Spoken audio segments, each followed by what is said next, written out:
Partner! Eto na! Nagpaparamdam na naman! Ang ating Maywagang Burnay!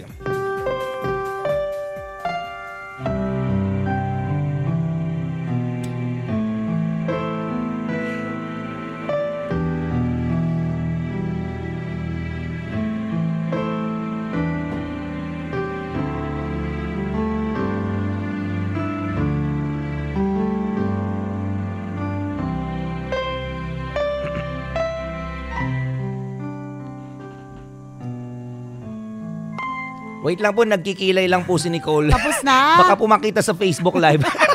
Tapos na ako magkilay. Isang araw ay napagkatuwaan ni Mang Onesto na bumili ng isang lie detector robot. Bumilib kasi siya sa sales talk ng ahente tungkol sa kakayanan ng produktong ito. Sir, kung bibili niyo itong robot na binibenta ko, naku, tsak na malalaman niyo kung nagsisinungaling ba ang taong kausap niyo.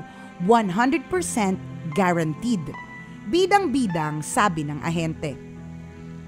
Aba, ayos yan ah. Sige, bigyan mo ko ng isa. Natutuwang sabi ni Mang Onesto. Pag-uwi ng bahay ay agad na tinesting ni Mang Onesto ang lie detector robot na binili niya. Habang naghahapunan kasama ang pamilya, ay kinausap ni Mang Onesto ang kanyang anak na si Pino. Anak, kumusta ang pag-aaral mo?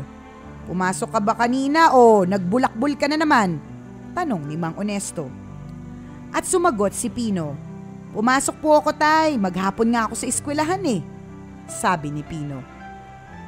Matapos magsilita ni Pino, ay biglang umilaw ang mga mata ng robot ng kulay pula sabay sampal sa bata. Aray! Ano ba yan tay? Bakit sinampal ako ng robot mo? Tanong ni Pino. Sabi kasi dito sa instruction manual, kapag nakarinig ang robot ng kasinungalingan, magbiblink ang pulang ilaw at sasampalin niya ang nagsisinungaling. Saan ba nabibili yan? Makabili nga. Ako nga, parang nainganyo din ako eh. Paliwanag yan ni Mang Onesto. So Pino, tatanungin kita ulit. Pumasok ka ba kanina sa eskwela o naglakwatsa ka lang? Muling tanong ni Mang Onesto sa anak. Hindi po ako pumasok, tay. Niyaya kasi ako ng barkada ko na manood ng DVD sa bahay nila eh. Sagot ni Pino.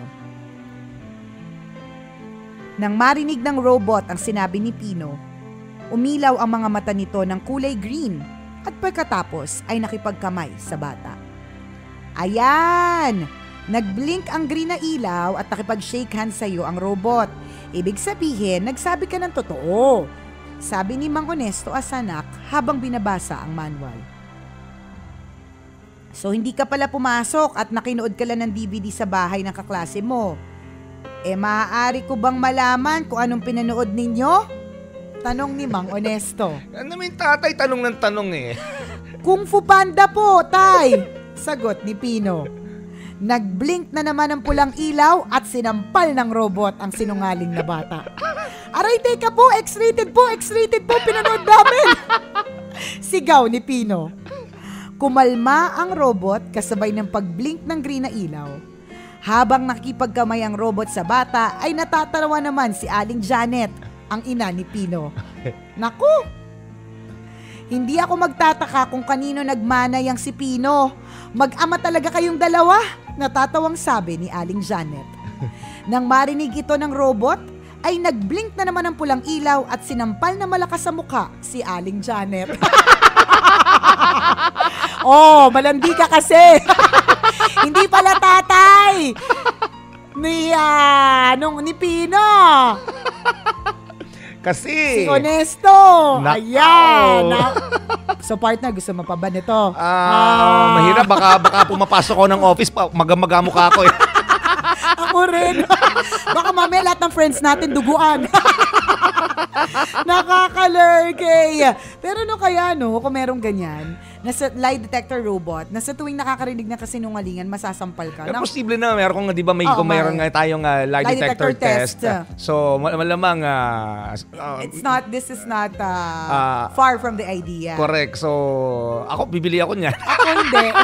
Ako hindi. Pagka sinungaling ko pa naman. Ang lakas ko kaya lagi mang etchos. Hindi ako bibili niya, no? Mamaya mamaga ako.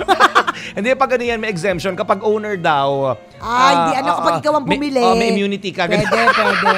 So, kung may immunity, bibilin ko. Pero kung walang immunity, hindi na uwi.